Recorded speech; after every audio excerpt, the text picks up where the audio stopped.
Test CBC, complete blood count CBC.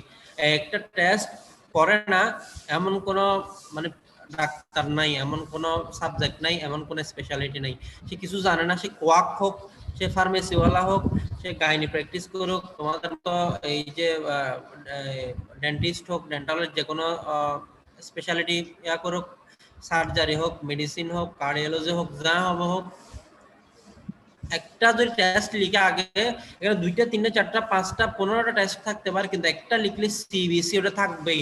তোমাকে সারা জীবন CBC interpretation করে যাইতেই হবে, তুমি যা প্র্যাকটিস করো। সুতরাং এগুলা স্কেপ করার কোনো ওয়ে নাই।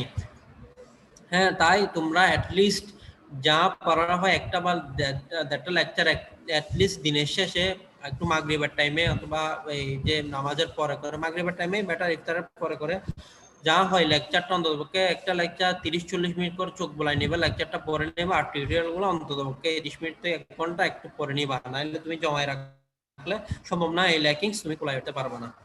ঠিক আছে, এটা একটা কথা। দ্বিতীয় কথা হচ্ছে এরপর থেকে আমরা আইটেমে যাব, রেগুলার আইটেমে যাব। ম্যাডাম তো তোমাদের নিশ্চয়ই বলছে, ঠিক আছে, আইটেম দেওয়ার সুযোগ, এটা হচ্ছে কি বলে নকআউট, ওয়ান টাইম। হ্যাঁ, একজন একদিনই সুযোগ পাবে, এরপরে ওই সময় আর না পারলে এরপরে আর আইটেম নেওয়া হবে না, যেহেতু আমাদের ক্লাস আমাদের এর মধ্যে কার্ড ফাইনাল হয়ে যাবে, সম্ভবত ঈদের আগে হয়ে যাবে। এরপরে আর আমাদের মানুষজন শর্ট, আজকে আগে ম্যাডামও ছিলেন, দিবা ম্যাডামও ছিলেন, এখন দিবা ম্যাডামও নাই, ঠিক আছে, ম্যাডাম আর আমি আমরা দুইজন। সুতরাং আমাদের মধ্যে ক্লাস নেওয়া আবার পরীক্ষা নেওয়া এগুলো সম্ভব হবে না। নক আউট একবার, আইটেম একবারই। সুতরাং আইটেমের দিন ভালো করে আগে থেকে প্রিপারেশন নিয়ে আসবা, আগে থেকে পড়ে আসবা,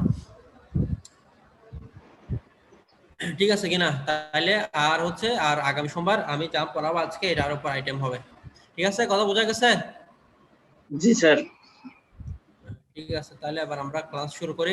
বারবার বলতেছি আজকে ক্লাসটা কিন্তু খুব ইম্পর্টেন্ট। হ্যাঁ, আগেও পড়ানো হয়েছে আরবিসি, তারপর আবার আজকে নতুন করে শুরু করি। আজকের ক্লাসটা ইম্পর্টেন্ট।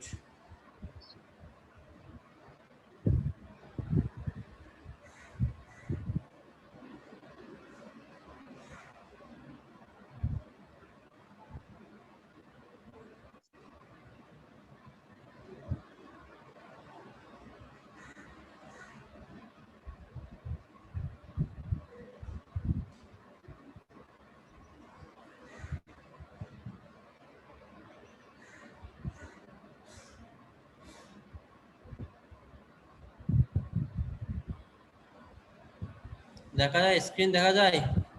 জি স্যার, দেখা যাচ্ছে স্যার। আচ্ছা, মাসটা হচ্ছে আমরা আরবিসি নিয়ে পড়ার আগে আমরা ব্লাডের একটু শুরু দিয়ে কথা বলি। ব্লাডের সেলগুলার কাউন্ট, ঠিক আছে, সেলগুলার কাউন্ট খুব ইম্পর্টেন্ট, পরীক্ষা জিজ্ঞেস করে। এবার যে পরীক্ষা হলো বিডিএস এর পরীক্ষা, ওখানে শাহাবুদ্দিন স্যার আসছিলেন সিএমসি থেকে। তো আমি ভাইবা বোর্ডে আমি বসছিলাম, স্যার পাশে বসছিলাম, কোয়েশ্চেনগুলো শুনছি।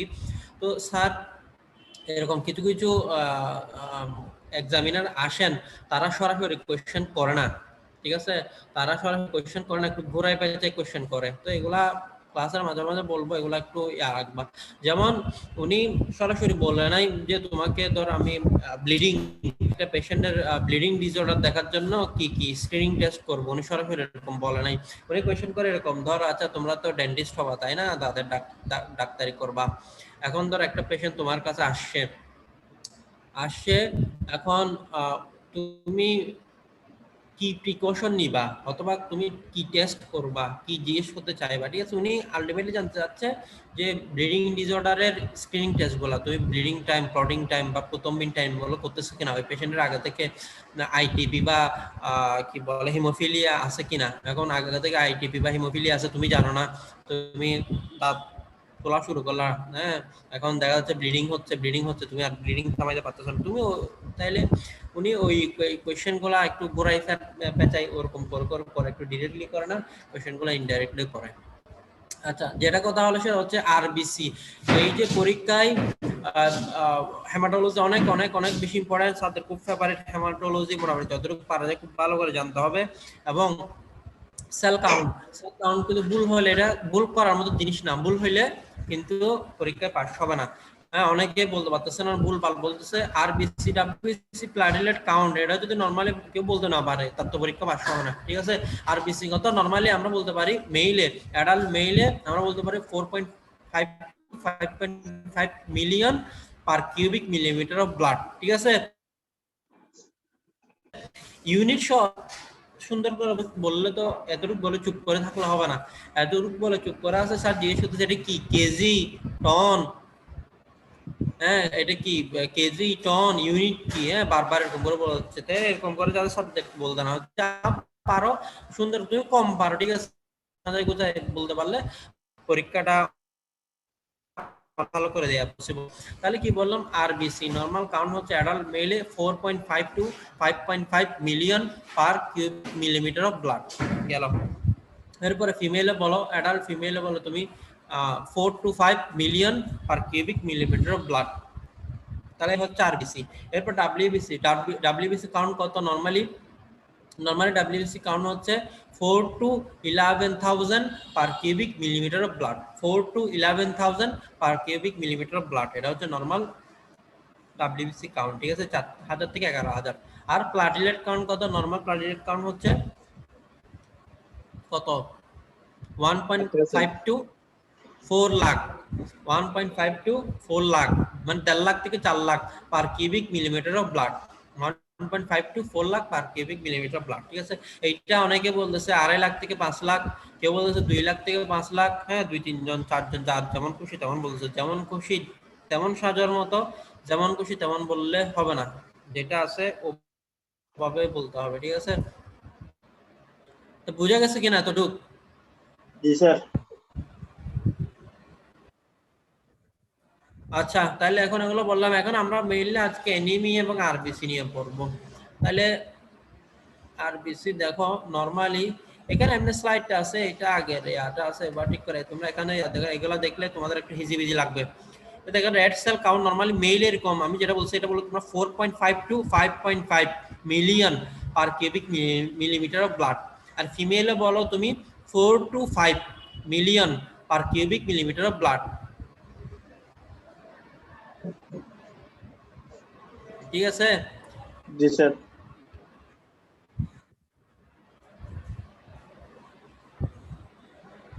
এরপর আসো হিমোগ্লোবিন, হিমোগ্লোবিন লেভেল নরমাল মেলে হিমোগ্লোবিন লেভেল তুমি বলবা অ্যাডাল্ট, তুমি ফার্স্টে ইনফ্যান্ট বলো, ইনফ্যান্টে থাকে 18 টু 22, 18 থেকে 22, 18 টু 22, হ্যাঁ ইউনিটটা খুব ইম্পর্টেন্ট, গ্রাম পার ডেসিলিটার, গ্রাম পার ডিএল, এটা যাতে ভুল না হয়, গ্রাম পার ডিএল। ইনফ্যান্টে হচ্ছে 18 থেকে 22, 18 টু 22 গ্রাম পার ডিএল। আর মেলে অ্যাডাল্ট মেলে হচ্ছে 14 থেকে 18 বলো তুমি, 14 থেকে 18 মানে 14 টু 18 গ্রাম পার ডিএল। আর ফিমেলে হচ্ছে অ্যাডাল্ট ফিমেলে হচ্ছে 12 টু 16, 12 থেকে 16, 12 থেকে 16 গ্রাম পার ডিএল। এগুলো সব বইতে আছে, তোমাদের বই আছে না এই আসারের বইটা, জিল্লু স্যার।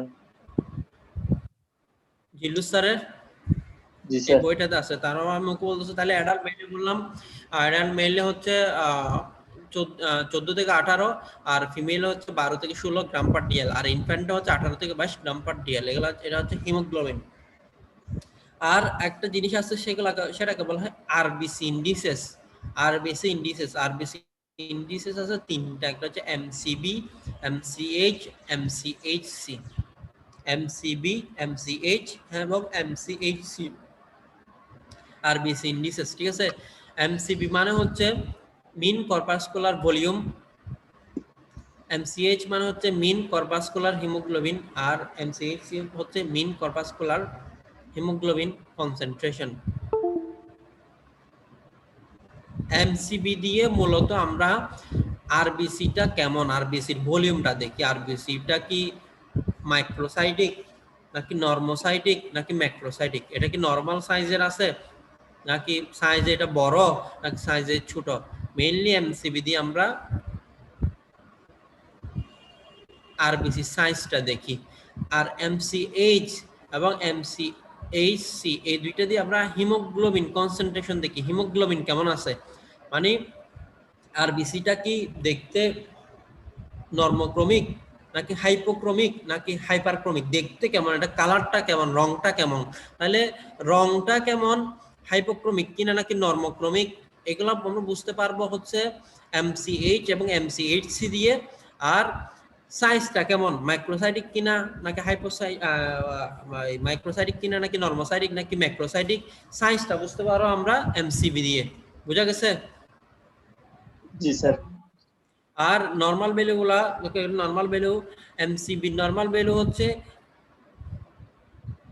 76 না 80 টু 100 আছে, 76 টু 96 ফেমটোলিটার, 76 টু 96 ফেমটোলিটার, 76 থেকে 96, 76 টু 96 ফেমটোলিটার।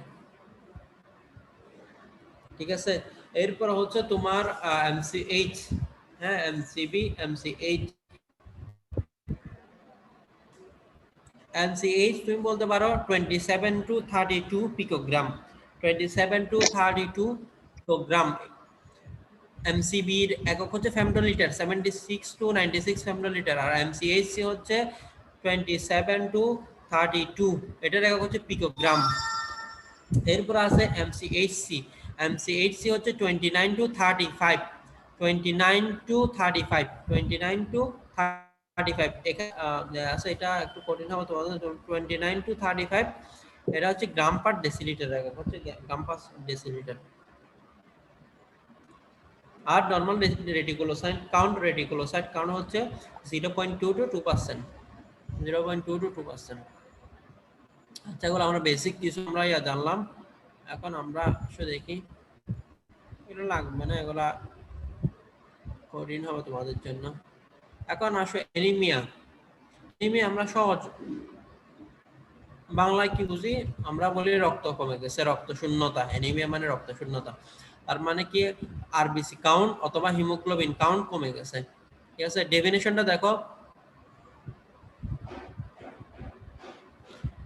Definition হচ্ছে anemia is a clinical condition characterized by pale discoloration of skin and mucous membrane due to qualitative or quantitative deficiency of hemoglobin in circulating blood in respect of age and sex of individuals.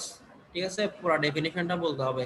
Anemia may be defined as a clinical condition characterized by pale discoloration of skin and mucous membrane due to qualitative or quantitative deficiency of hemoglobin in circulating blood in respect of age and sex of individuals. এটা হচ্ছে definition. এরপরে এই ছবিটাতে কিছু symptom দেয়া আছে, এটা তেমন ইম্পর্টেন্ট না, তারপর একটু বলে রাখি। মানে অ্যানিমিয়া হইলে বা রক্তশূন্যতা হইলে কি কি সিমটম দেখা যাইতে পারে। ঠিক আছে, স্কিনে দেখি, স্কিন তার পেল হয়ে যাবে, ফ্যাকাশে দেখা যেতে পারে, কোল্ডনেস, স্কিন ঠান্ডা হয়ে যেতে পারে, রেসপিরেটরি সিস্টেমে শর্টনেস অফ ব্রেথ হইতে পারে। ঠিক আছে, শ্বাসকষ্টের মতো লাগতে পারে, ঘন ঘন শ্বাস ফেলতে পারে, শ্বাস নিতে কষ্ট হইতে পারে। মাসকুলার, সারা শরীরে উইকনেস লাগবে, জেনারেলাইজড উইকনেস। ইন্টেস্টাইনে চেঞ্জ স্টুল কালার, স্টুলের রং চেঞ্জ হয়ে যাবে। হার্টে কি পালপিটেশন, বুক ধরফর করা, র্যাপিড হার্ট রেট অনেক বেড়ে যাওয়া, চেস্ট পেন হইতে পারে, অ্যানজাইনা, চেস্ট পেন আর অ্যানজাইনা প্রায় কাছাকাছি দুইটাই। আর সেন্ট্রাল কি ফ্যাটিক হইতে লাগতে পারে, তার ডিজিনেস লাগতে পারে। ঠিক আছে, তার ক্লান্তি, অবসাদ এগুলো লাগতে পারে। এটা তেমন ইম্পর্টেন্ট না, ডেফিনেশনটা ইম্পর্টেন্ট। এরপরে সবচেয়ে ইম্পর্টেন্ট যেটা সেটা হচ্ছে মরফোলজিক্যাল ক্লাসিফিকেশন অফ অ্যানিমিয়া। অ্যানিমিয়ার কয়েকটা ক্লাসিফিকেশন আছে, যেমন এটিওলজিক্যাল ক্লাসিফিকেশন, মরফোলজিক্যাল ক্লাসিফিকেশন। তার মধ্যে সবচেয়ে ইম্পর্টেন্ট হচ্ছে মরফোলজিক্যাল ক্লাসিফিকেশন। ঠিক আছে, তোমাকে যদি বলে ক্লাসিফাই অ্যানিমিয়া, তুমি বলবা ফার্স্টে মরফোলজিক্যাল ক্লাসিফিকেশন। স্যার মরফোলজিক্যাল এটা, তাহলে প্রথমে তুমি বলবা, এখানে একটু উল্লেখ আছে, প্রথমে তুমি বলবা মাইক্রোসাইটিক হাইপোক্রমিক দিয়ে শুরু করবা, মাইক্রোসাইটিক হাইপোক্রমিক অ্যানিমিয়া। Microcytic হাইপোক্রমিক anaemia. 2 নম্বরে হচ্ছে নর্মোক্রমিক অ্যানিমিয়া। এখানে লিখবা, আমার মুখ থেকে শুনে লিখো। 1 নম্বরে লিখবা মাইক্রোসাইটিক হাইপোক্রমিক অ্যানিমিয়া, 2 নম্বরে হচ্ছে নর্মোক্রমিক অ্যানিমিয়া, 3 নম্বরে হচ্ছে ম্যাক্রোসাইটিক অ্যানিমিয়া। এভাবে লিখো, এখানে মতো লিখিও না। আবার বলতেছে 1 নাম্বার মাইক্রোসাইটিক হাইপোক্রোমিক অ্যানিমিয়া।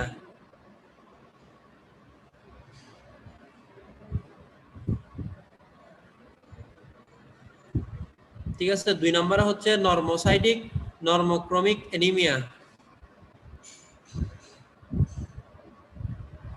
তারপরে 3 নম্বরে হচ্ছে ম্যাক্রোসাইটিক অ্যানিমিয়া।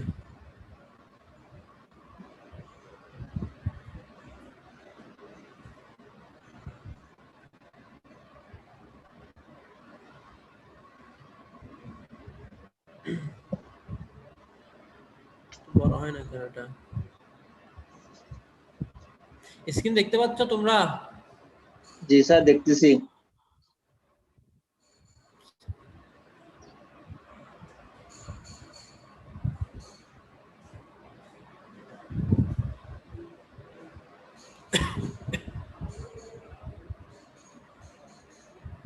আমার এখানে দেখা যাচ্ছে না কেন?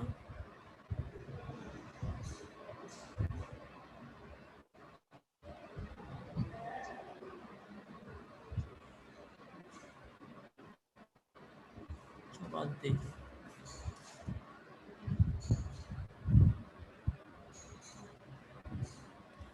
তাহলে দেখো, হাইপোক্রোমিক, নরমোসাইটিক, নরমোক্রোমিক, এরপর হচ্ছে ম্যাক্রোসাইটিক অ্যানিমিয়া।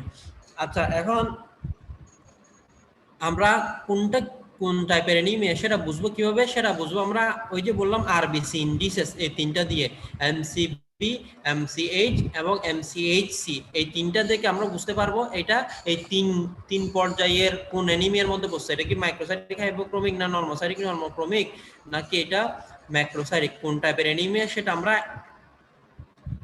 আরবিসি ইন্ডিসেস দিয়ে গুলো দিয়ে দেখবো। ফার্স্ট হচ্ছে মাইক্রোসাইটিক হাইপোক্রোমিক অ্যানিমিয়া। এটা দুইটা পোর্শন, একটা হচ্ছে মাইক্রোসাইটিক, একটা হচ্ছে হাইপোক্রোমিক।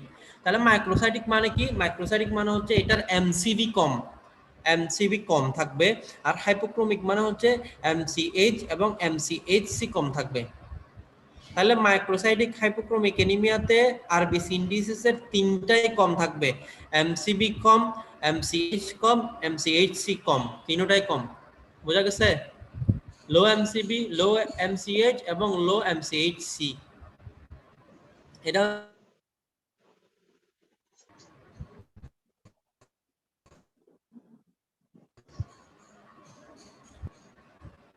এমসিবি কম দিয়ে বোঝাচ্ছে এটা মাইক্রোসাইটিক, আর এমসিএইচ এবং এমসিএইচসি দিয়ে বোঝাচ্ছে এটা হাইপোক্রোমিক। বোঝা গেছে কিনা? জি স্যার। আর নরমোসাইটিক নরমোক্রোমিক মানে হচ্ছে এমসিবি, এমসিএইচ, এমসিএইচসি এগুলো নরমাল থাকবে।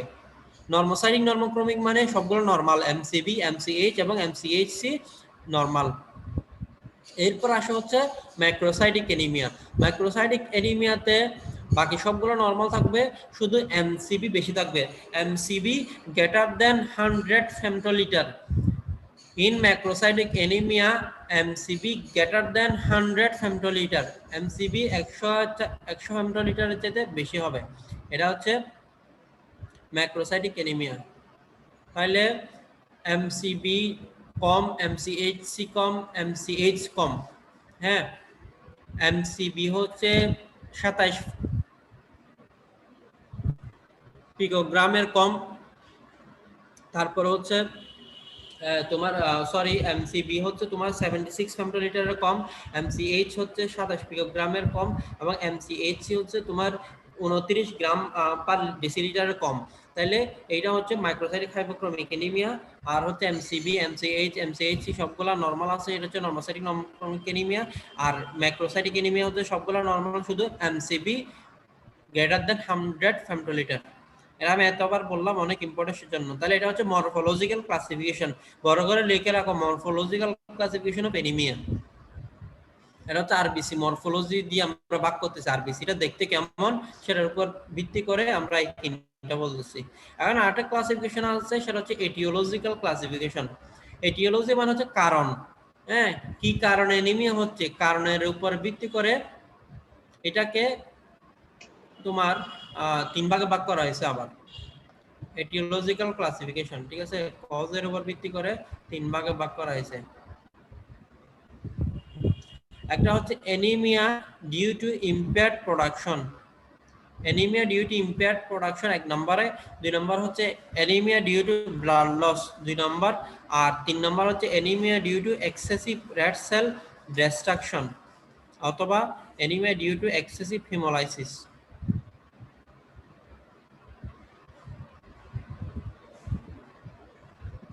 ঠিক আছে, তাহলে এক নম্বর কি, এক নম্বরটা হচ্ছে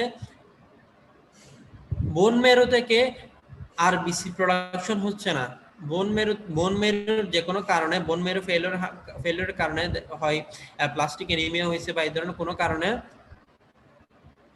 বোন মেরু থেকে আরবিসি প্রোডাকশন হচ্ছে না, সেটাকে বলা হচ্ছে anaemia due to impaired production, তার কোনো প্রোডাকশনই নাই। দুই নম্বর হচ্ছে anaemia due to blood loss, তার প্রোডাকশন ঠিক আছে কিন্তু তার ব্লাড লস হচ্ছে, হ্যাঁ তোমার ক্রনিক ডিজিজ গুলার কারণে ব্লাড লস হচ্ছে, কারো পাইলস হেমোরেজ থাকে, পায়খানা রাস্তা দিয়ে রক্ত যায়, অথবা কারো রেনাল স্টোন আছে তার প্রস্রাব দিয়ে রক্ত যায়, অথবা কারো হেমাটোমেসিস হয়, কিছুদিন পর পর রক্ত বমি হয়, হ্যাঁ এই ধরনের কারণে, তাহলে এটা হচ্ছে anaemia due to blood loss. আর তিন নম্বরটা হচ্ছে anaemia due to excessive red cell destruction অথবা anaemia due to excessive haemolysis. তাহলে আমরা এরপর স্লাইডটা দেখি, এটাই দিয়েছে এক নম্বর anaemia due production due to impaired production, এটার আন্ডারে এক্সাম্পল গুলা কি কি আছে, এক নম্বর হচ্ছে inadequate nutrients like iron, vitamin B12, folic acid, তারপরে হচ্ছে তোমার প্রোটিন, ক্যালোরি, এগুলা কম কম খাইলে অথবা এগুলো ডেফিসিয়েন্সির কারণে প্রোডাকশন কম হচ্ছে। দুই নম্বর হচ্ছে ডিপ্রেসড এরিথ্রোপয়েটিক অ্যাক্টিভিটি, যে আমাদের যে ইরিথ্রোপয়েসিস আছে, আমাদের নর্মাল ব্লাড সেলগুলো যে উৎপন্ন হয় সেই উৎপন্ন হওয়ার প্রসেসটাই কমে গেছে। ঠিক আছে, এটা কিসে কিসে হয়, এটা হচ্ছে ক্রনিক ইনফ্লামেশন হয়, কিছু কানেকটিভ ডিজিজে হয়, আর অ্যানিমিয়া অফ ক্রনিক ডিজিজে হয়। আর ইম্পেয়ার্ড প্রোডাকশনের তিন নম্বর কারণ হচ্ছে বোন মেরো ফেলিওর, বোন মেরো ফেলিওরের উদাহরণ কি কি আছে, aplastic anaemia, leukaemia, lymphoma, multiple myeloma, myelodysplastic syndrome. ঠিক আছে, তাহলে এক নম্বর কজ আমরা বলছি ইম্পেয়ার্ড প্রোডাকশন, ইম্পেয়ার্ড প্রোডাকশনের এখন হচ্ছে inadequate supply of nutrients, iron, vitamin B12, folic acid, protein, calorie। দুই নম্বর হচ্ছে depressed erythropoietic activity in chronic inflammation, connective tissue disease, anemia, chronic disease। আর তিন নম্বর হচ্ছে bone marrow failure in disease like aplastic anemia, leukemia, lymphoma, multiple myeloma, myelodysplastic syndrome। আর তিন নম্বর cause না দুই নম্বর, sorry এটা হচ্ছে তোমার এক নম্বর ইম্পেয়ার্ড প্রোডাকশন, দুই নম্বর হচ্ছে ব্লাড লস। ব্লাড লসে হচ্ছে অকাল ব্লাড লস, আর হচ্ছে ফ্রেশ হেমোরেজ। অকাল ব্লাড লস মানে হচ্ছে যেটা আমরা চোখে দেখতে পাই না, পায়খানার সাথে যাই, যেটা চোখে দেখা যায় না। আর হচ্ছে ফ্রেশ হেমোরেজ, কোনো এক জায়গায় ছিঁড়ে গেল, কোনো এক জায়গায় কেটে গেল, এখান থেকে ব্লাড লস হয়েছে, অথবা রোড ট্রাফিক অ্যাক্সিডেন্টে, এইটা হচ্ছে ব্লাড লসের আন্ডারে দুই নম্বর। আর তিন নম্বর হচ্ছে anaemia due to excessive red cell destruction অথবা হিমোলাইটিক অ্যানিমিয়া। ঠিক আছে, এটা হচ্ছে এটিওলজিক্যাল ক্লাসিফিকেশনের তিন নাম্বার। এই তিন number excessive red cell destruction অথবা হিমোলাইটিক অ্যানিমিয়া, এটাই সরাসরি পরীক্ষা আসে, হিমোলাইটিক অ্যানিমিয়া। ঠিক আছে, এটার ভাগটা একটু বড়, এটা একটু বড়, একটু বুঝে বুঝে লিখতে হবে তোমাদের। তাহলে তুমি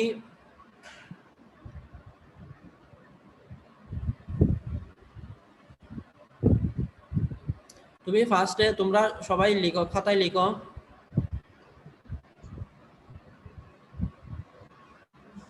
খাতায় প্রথমে একটা হেমোলাইটিক অ্যানিমিয়া, উপরে শিরোনাম দাও একটা হেমোলাইটিক অ্যানিমিয়া। হেমোলাইটিক অ্যানিমিয়া দিয়ে দুই পাশে দুইটা ভাগ করো, ঠিক আছে, এরোর মতো দুই পাশে দুইটা ভাগ করো।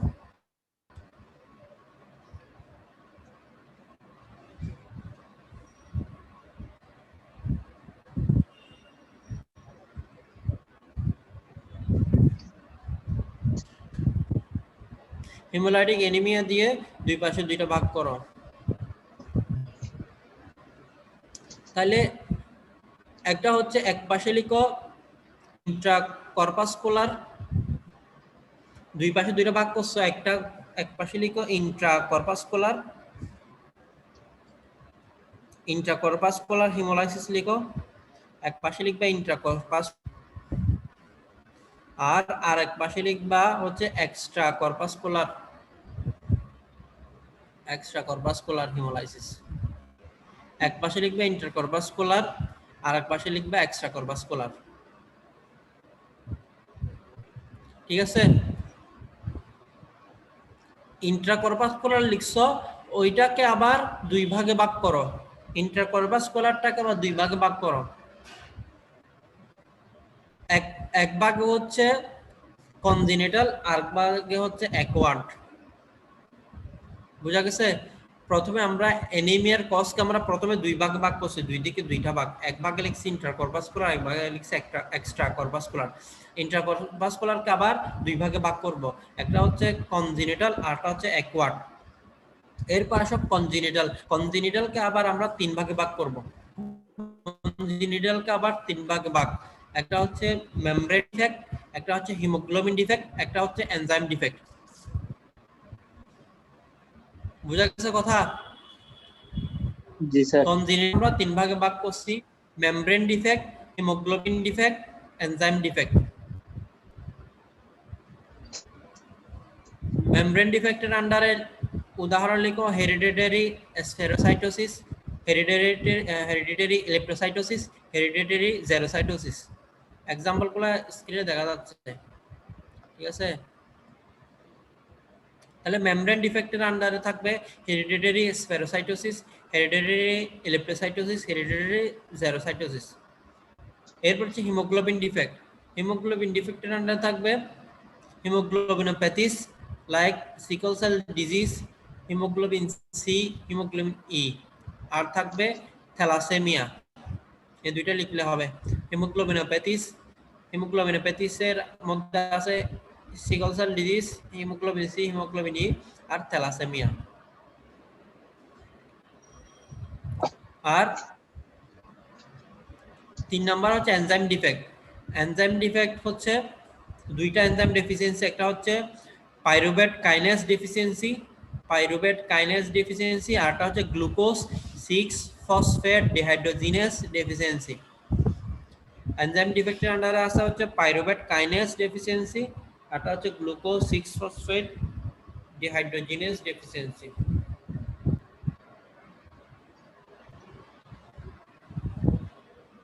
তাহলে আবার শুরু থেকে বলতেছি, আমরা হিমোলাইটিক অ্যানিমিয়াকে প্রথমে দুই ভাগে ভাগ করছি, একটা ভাগে হচ্ছে ইন্ট্রাকর্পাসকুলার হেমোলাইসিস, আর একটা হচ্ছে এক্সট্রাকর্পাসকুলার।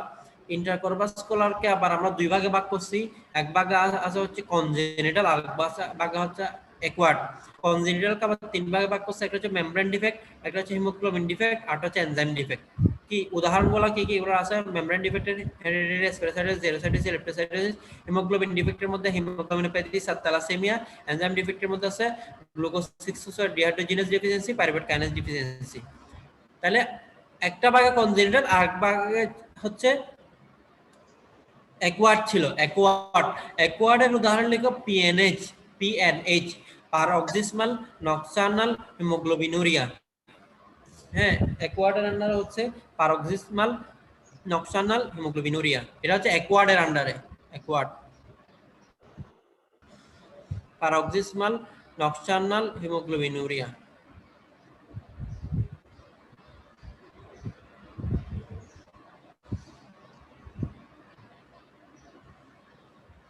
বোঝা গেছে কিনা? জি স্যার। এরপর আসো, তাহলে আমরা একটা ভাগে আমরা পাইছিলাম এক্সট্রা কর্পাসকুলার আন্ডার যা যা ছিল শেষ। আরেকটা ভাগে আমরা লিখছিলাম ইন্টারকর্পাসকুলার যা যা ওগুলো শেষ। এর আরেকটা ভাগ এক্সট্রা কর্পাসকুলার। এখন এক্সট্রা কর্পাসকুলার আসো, তারকে আবার আমরা দুই ভাগে ভাগ করব, একটা হচ্ছে ইমিউন মিডিয়েটেড আর হচ্ছে নন ইমিউন মিডিয়েটেড।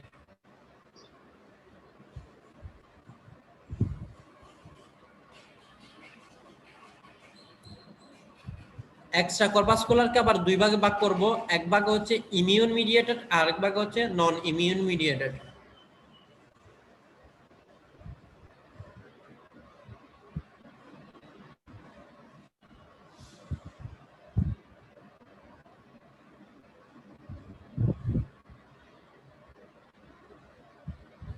ঠিক আছে,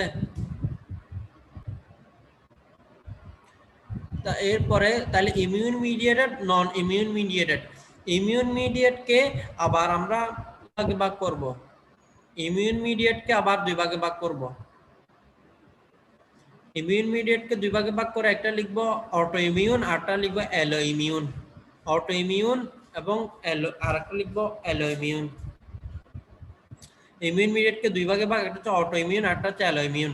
অটো ইমিউনের আন্ডারে উদাহরণ হচ্ছে warm and cold antibody, warm and cold antibody.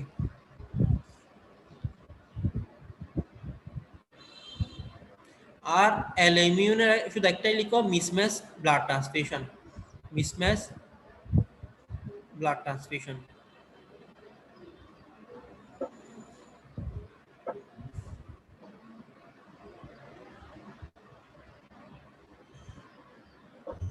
তাহলে এক্সট্রা কর্পাসকোলকে দুই ভাগে ভাগ, immune mediated non immune mediate, immune মিডিয়েটকে আবার দুই ভাগে ভাগ, অটো ইমিউন অ্যালো ইমিউন গেল। এবং নন ইমিউন মিডিয়েটকে ভাগ করতে হবে না, নন ইমিউন মিডিয়েটের আন্ডারে লিখো এক্সাম্পল, সেটা হচ্ছে MAHA, micro angiopathic haemolytic anaemia, micro angiopathic haemolytic anaemia.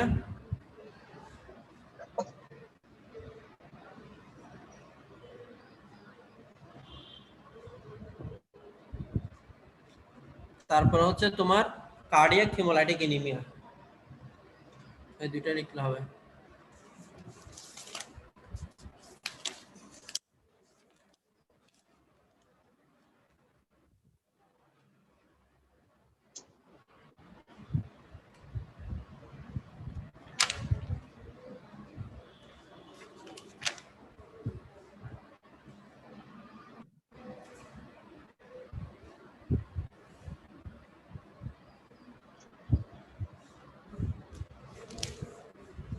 ঠিক আছে, লেখা হয়েছে সবার, লেখা হয়েছে।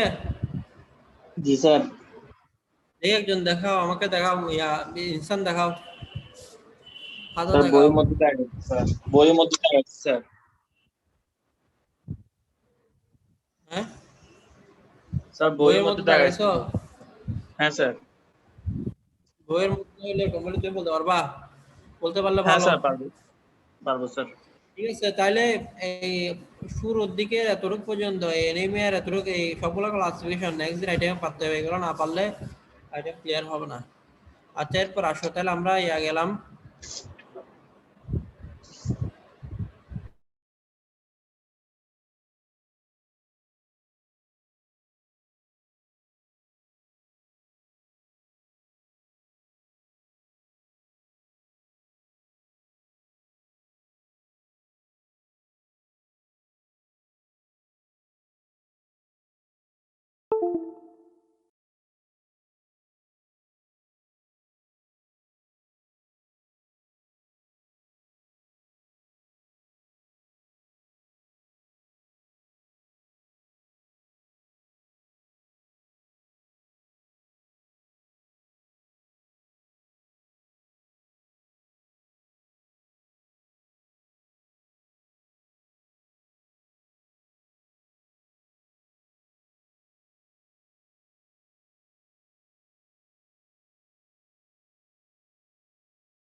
স্ক্রিন দেখা যাচ্ছে? জি স্যার, দেখা যাচ্ছে। হ্যাঁ, তাহলে এখন আসো আমরা শুরুতে মডেলিং ক্লাসিফিকেশন অফ প্রসিডে ম্যাক্রোসাইটিক অ্যানিমিয়া। এখন এগুলো আমরা এক্সাম্পল লিখব। হ্যাঁ, এগুলো এক্সাম্পল জানো। প্রথম হচ্ছে microcytic hypochromic anaemia. Microcytic hypochromic অ্যানিমিয়ার আন্ডার আছে 4টা। এগুলো একদম ঠুটস্থ মুখস্থ বলতে হবে। মাইক্রোসাইটিক হাইপোক্রোমিক অ্যানিমিয়ার 4টা। থ্যালাসেমিয়া, 3 নম্বর হচ্ছে অ্যানিমিয়া অফ ক্রনিক ডিজিজ, 4 নম্বর হচ্ছে সিডেরোব্লাস্টিক অ্যানিমিয়া।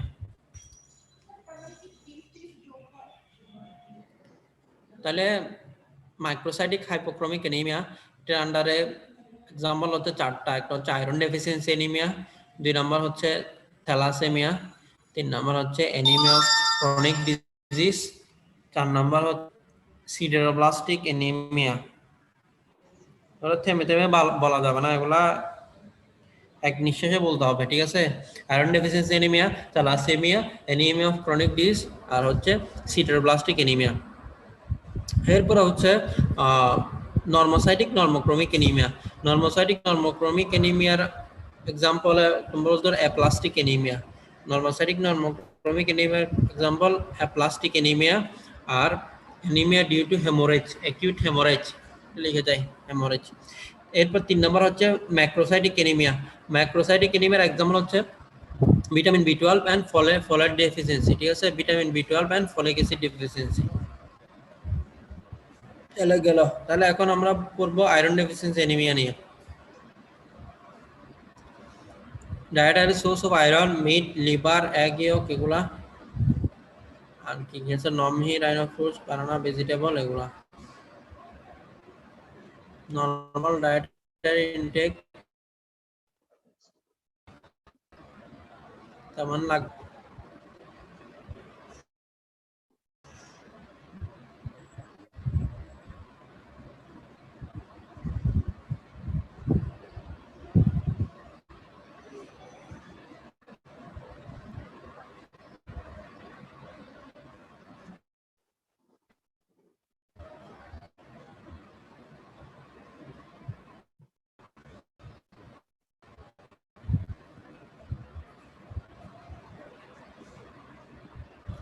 আচ্ছা, এরপর দেখো cause of iron deficiency anaemia. আমাদের দেশে আয়রন ডেফিসিয়েন্সি অ্যানিমিয়াটা অনেক বেশি। আয়রন ডেফিসিয়েন্সি অ্যানিমিয়ার কজ কি?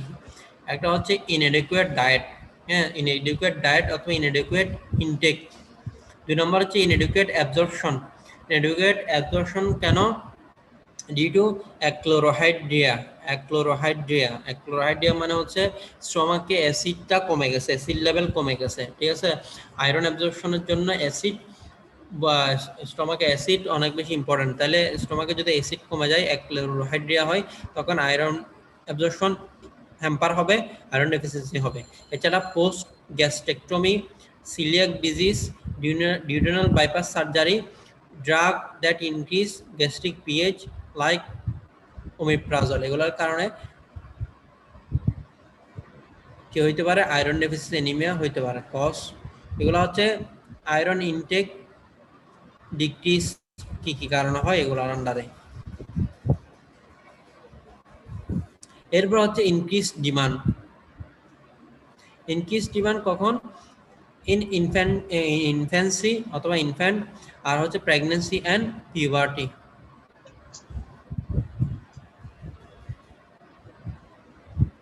তাহলে আয়রন ডেফিসিয়েন্সি কারণ হইতে পারে, একটা হচ্ছে তোমার যদি আয়রন ইনটেক কম হয়, 1 নম্বর আমরা যদি কম খাই। 2 নম্বর হচ্ছে যদি ডিক্রিজ অ্যাবজর্পশন, আয়রন অ্যাবজর্পশন কম হইলে, ঠিক আছে? কি কারণে আয়রন অ্যাবজর্পশন কম হইতে পারে? Coeliac disease, duodenal biopsy, gastrectomy এগুলোর কারণে। আরটা হচ্ছে ইনক্রিজ ডিমান্ড। ইনক্রিজ ডিমান্ড কখন কখন হয়? Increase physiological demand, infancy, pregnancy and পিউবার্টিতে। স্যার ওয়েটিং এ আছে, একটু অ্যাকসেপ্ট করতে বলছেন। হ্যাঁ, ওয়েটিং এ আছে একজন, ওটা অ্যাকসেপ্ট করতে বলছেন।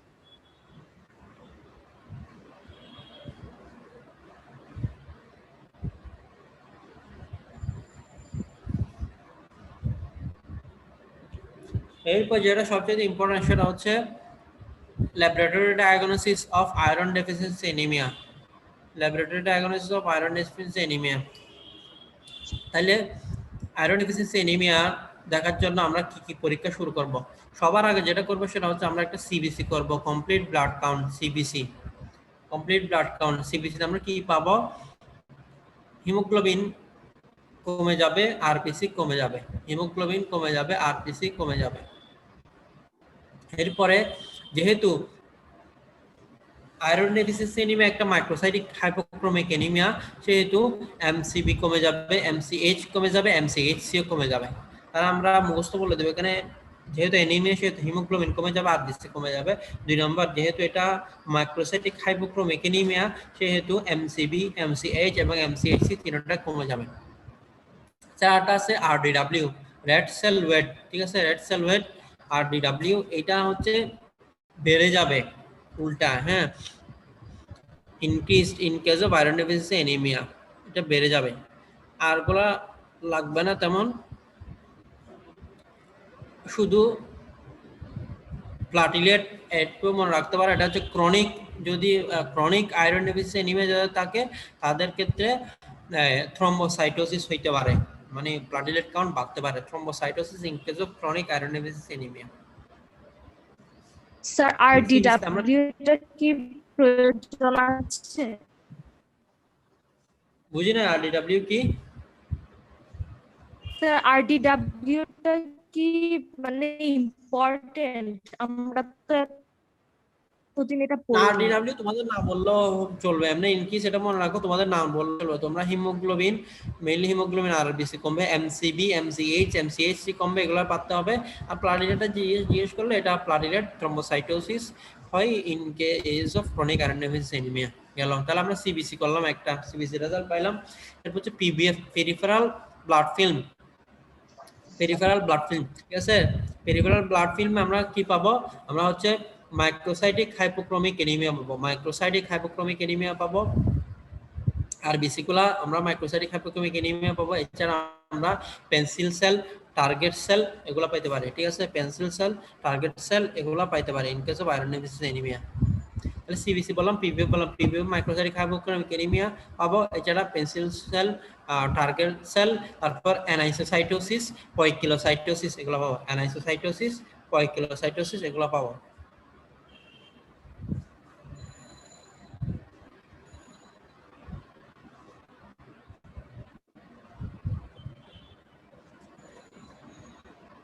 এই যে দেখা যাচ্ছে পেন্সিল সেলটা দেখতে কিরকম, পেন্সিল সেল আয়রন ডেফিসিয়েন্সি অ্যানিমিয়াতে পাওয়া যায়। পেন্সিল সেল, যারা টার্গেট সেল, টার্গেট সেলটা পাওয়া যায়, এটা আয়রন ডেফিসিয়েন্সি অ্যানিমিয়াতে পাওয়া যায়।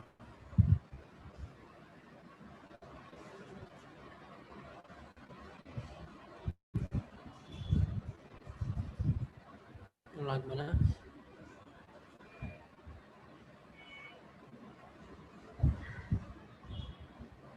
তাহলে আমরা হচ্ছে কি বললাম, পিবিএফ এ কি কি পাবো? পিবিএফ এ হচ্ছে মাইক্রোসাইটিক হাইপোক্রোমিক অ্যানিমিয়া পাবো, পেন্সিল সেল পাবো, টার্গেট সেল পাবো, এছাড়া অ্যানাইসোসাইটোসিস, পয়কিলোসাইটোসিস পাবো, ঠিক আছে, পয়কিলোসাইটোসিস, অ্যানাইসোসাইটোসিস এর ইয়াটা দেখো, ডেফিনিশনটা দেখো, variation in size of RBC অথবা রেড সেল। হ্যাঁ, অ্যানাইসোসাইটোসিস আমরা কাকে বলবো? যখন সাইজটা ভেরিয়েশন হবে, সাইজে আরবিসি সাইজে ভেরিয়েশন হলে সেটাকে আমরা বলবো অ্যানাইসোসাইটোসিস সাইজে। আর যদি শেপে হয় সেটাকে বলবো আমরা পয়কিলোসাইটোসিস। হ্যাঁ, variation in shape of the RBC, সাইজে হলে অ্যানাইসোসাইটোসিস আর শেপে হইলে পয়কিলোসাইটোসিস।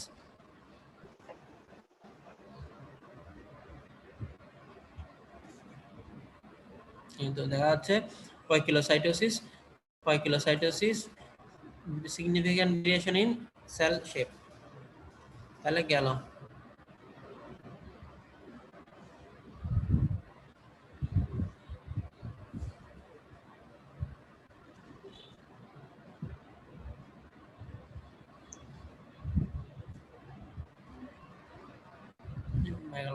চলে গেছে।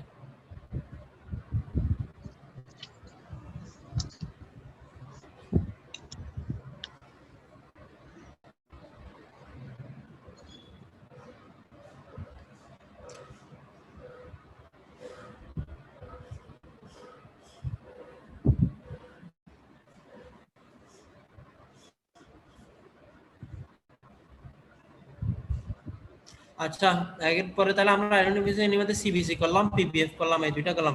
এরপরে যদি বলা আমাদের কনফার্মেটরি টেস্ট কি, এগুলা দেখে আমার মনে হচ্ছে না এটা আয়রন ডিফিসিয়েন্সি এনিমিয়া হইতে পারে অথবা অন্য কিছু হইতে পারে। এরপর আমরা যাবো কনফার্মেটরি টেস্টে, ঠিক আছে? তাহলে আয়রন ডিফিসিয়েন্সি এনিমিয়ার কনফার্মেটরি টেস্ট কি আমরা কনফার্মেশন কিভাবে করব? এটা হচ্ছে সেরাম আয়রন প্রোফাইল দেখে, সেরাম আয়রন প্রোফাইল, সেরাম আয়রন প্রোফাইল দেখে আমরা এটাকে কি করব? কনফার্ম করব, ঠিক আছে? তাহলে সেরাম আয়রন প্রোফাইল, সেরাম আয়রন প্রোফাইলের আন্ডারে আমরা চারটা জিনিস দেখি। হ্যাঁ, সেরাম আয়রন প্রোফাইল আন্ডারে চারটা জিনিস দেখি। একটা হচ্ছে সেরাম আয়রন, একটা হচ্ছে সেরাম ফেরিটিন, আরটা হচ্ছে আয়রন স্যাচুরেশন, আরটা হচ্ছে স্যার টিআইবি। ওয়েটিং এ আছে একজন, হ্যাঁ, ওয়েটিং এ আছে একজন। এতক্ষণ পরবর্তী ওয়েটিং। স্যার অনেকে মাঝখানে মাঝখানে ডিসকানেক্ট হয়ে যাচ্ছে তো ওই জন্য।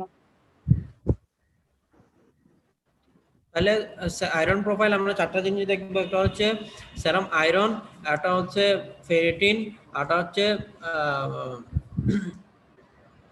আয়রন স্যাচুরেশন, আরটা হচ্ছে TIBC, total iron binding capacity. এখানের মধ্যে আয়রন ডেফিসিয়েন্সি এনিমিয়াতে যেহেতু ডেফিসিয়েন্সি সেহেতু সবগুলাই কমবে except total iron binding capacity TIBC, এটা বাড়বে, ঠিক আছে? সেরাম আয়রনও কমবে, সেরাম ফেরিটিনও কমবে, আয়রন স্যাচুরেশনও কমবে, শুধু টোটাল আয়রন বাইন্ডিং ক্যাপাসিটি বা টিআইবিসি বাড়বে। তাইলে কি বললাম যে iron deficiency anaemia, iron deficiency এনিমিয়ার কনফার্মেটরি টেস্ট হচ্ছে serum iron profile. Iron profile করলে আমরা কি কি পাবো? আয়রন ডেফিসিয়েন্সি এনিমিয়াতে সেরাম আয়রন কমবে, ফেরিটিন কমবে, স্যাচুরেশন কমবে, আয়রন স্যাচুরেশন কমবে, আর টিআইবিসিটা বাড়বে, টোটাল আয়রন বাইন্ডিং ক্যাপাসিটি বাড়বে। এছাড়া আমরা কি করতে পারি? আমরা ইউজুয়ালি করি না, বোন মেরু জিজ্ঞেস করে না, তারপরে বোন মেরুটা আমরা করতে পারি। বোন মেরুতে সেলুলারিটি ইনক্রিজ হবে, মাইলয়েড ইরিথ্রয়েড রেশিও ডিক্রিজ হবে। এছাড়া ইরিথ্রোপোয়েসিসে ইরিথ্রয়েড হাইপারপ্লাসিয়া হবে, বা এগুলো নর্মাল থাকবে, গ্রানুলোপোয়েসিস, মেগা ক্যারিওপোয়েসিস এগুলো নর্মাল থাকবে। তাহলে আয়রন ডেফিসিয়েন্সি এনিমিয়াতে এই তিনটা অবশ্যই পারতে পারলে সিবিএসসি, একটা পিবিএফ, আর হচ্ছে মোস্ট মোস্ট মোস্ট ইম্পর্টেন্ট সেটা হচ্ছে কি? সেটা হচ্ছে সেরাম আয়রন প্রোফাইল।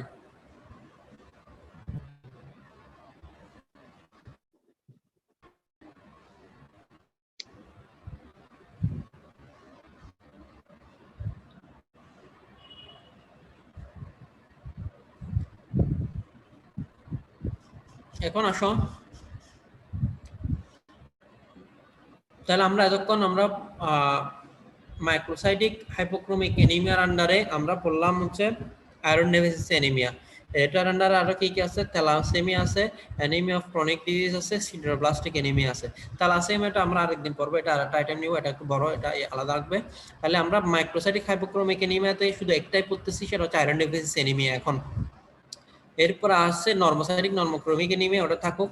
পরে হচ্ছে ম্যাক্রোসাইটিক এনিমিয়া। এখন আমরা ম্যাক্রোসাইটিক এনিমিয়াটা পড়বো। ম্যাক্রোসাইটিক এনিমিয়া, ম্যাক্রোসাইটিক এনিমিয়াকে আমরা আবার দুই ভাগে ভাগ করতে পারি। একটা হচ্ছে ম্যাগলোব্লাস্টিক এনিমিয়া অথবা ম্যাগলোব্লাস্টিক কজেস অফ ম্যাক্রোসাইটিক এনিমিয়া, আর হচ্ছে non megaloblastic macrocytic anaemia.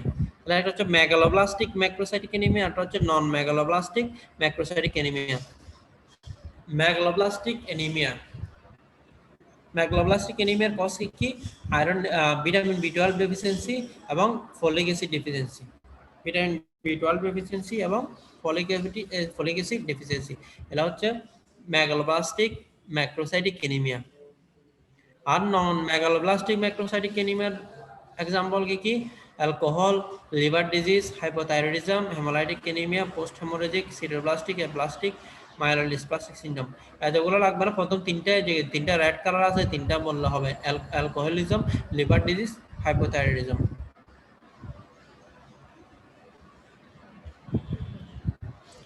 Forms of vitamin বি12 and folate, not so important, দেখলে হবে।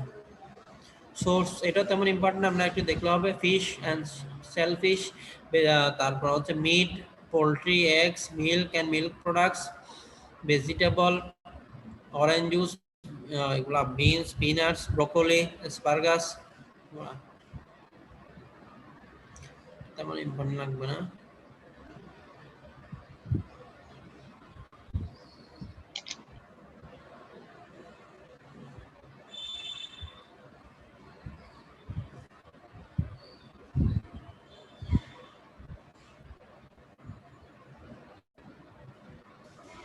ফলিক অ্যাসিড ডেফিসিয়েন্সি বা ভিটামিন বি12 ডেফিসিয়েন্সিতে এরকম ভিপি রেড টাং হয়, অ্যাঙ্গুলার চিলাইটিস হয় এরকম।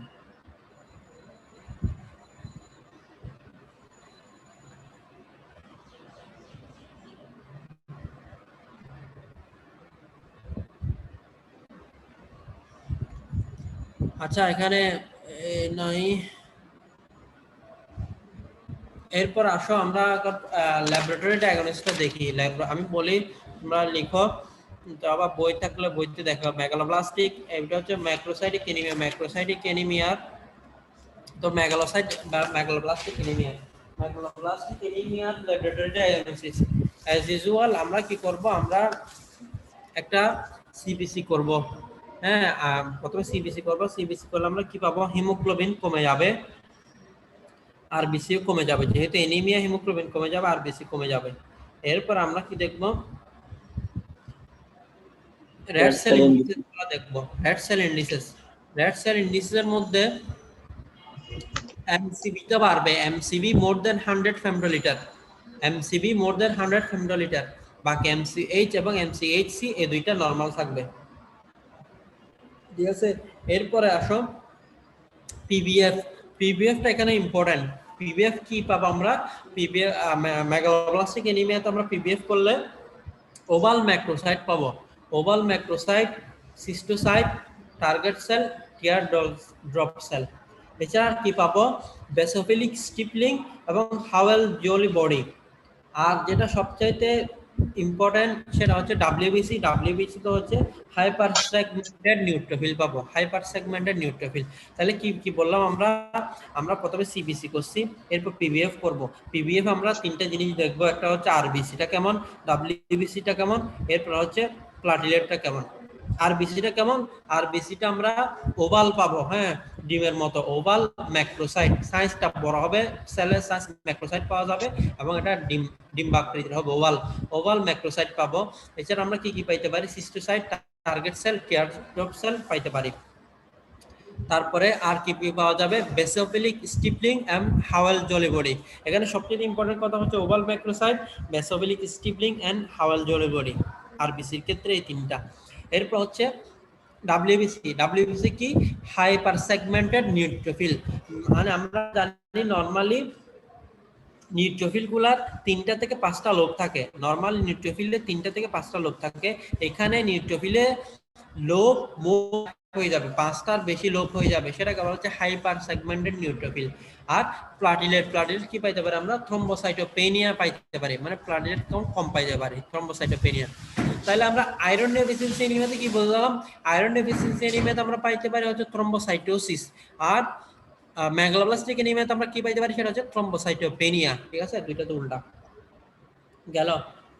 এরপর আসা হচ্ছে বোন মেরো। বোন মেরো আমরা কি কি পাবো, বোন মেরো আমরা করলে সেটা হচ্ছে সেলুলারিটি ইনক্রিজ পাবো, মাইলয়েড ইরিথ্রয়েড রেশিও ডিক্রিজ হবে, ইরিথ্রোপয়েসিস হাইপার অ্যাক্টিভ হবে, মেগালোব্লাস্টিক সেল প্রেজেন্ট থাকবে, ইরিথ্রোপয়েসিস হাইপার অ্যাক্টিভ হবে, মেগালোব্লাস্টিক সেল প্রেজেন্ট থাকবে।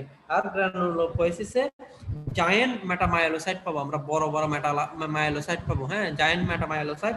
আর ক্যারিওপয়েসিস নরমাল অথবা স্লাইডলি ইনক্রিজ হইতে পারে, নরমাল অথবা স্লাইডলি ইনক্রিজ। এছাড়া আমরা কি করতে পারি, আমরা দুইটা অ্যাসাই করতে পারি কনফার্ম করার জন্য, একটা হচ্ছে ভিটামিন বি12 অ্যাসাই আর হচ্ছে ফলেট অ্যাসাই। হ্যাঁ ভিটামিন বি12 এবং ফলেট অ্যাসাই এগুলা করতে পারি আমরা।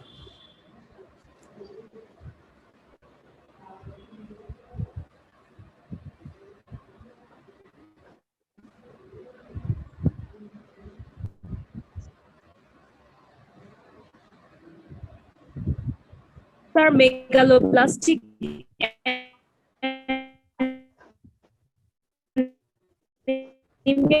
কনফার্মেটরি টেস্ট বলে কোন,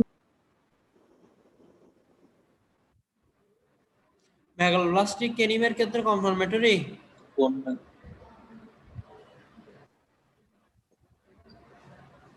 বোঝা যাচ্ছে না, তোমার কথা ক্লিয়ার বোঝা যায় নাই, ক্লিয়ার করে বলো। স্যার মেগালোব্লাস্টিক অ্যানিমিয়াতে কনফার্মেটরি টেস্ট বললে কোন দুটা বলবো? এই যে সেরাম বি12 অ্যাসে এবং ফলিক সেরাম ফলেট আছে দুইটা বলো, B12 আছে এন্ড ফলেট আছে।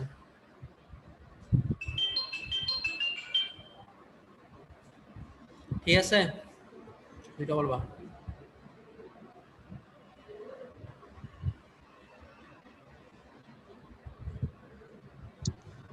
ঠিক আছে, তাহলে আমরা ক্লাস আজকে মোটামুটি যতদূর বললাম অতটুকুই। নেক্সট যে আইটেম হবে আমি আবার একটু বলতেছি কি কি। একটা হচ্ছে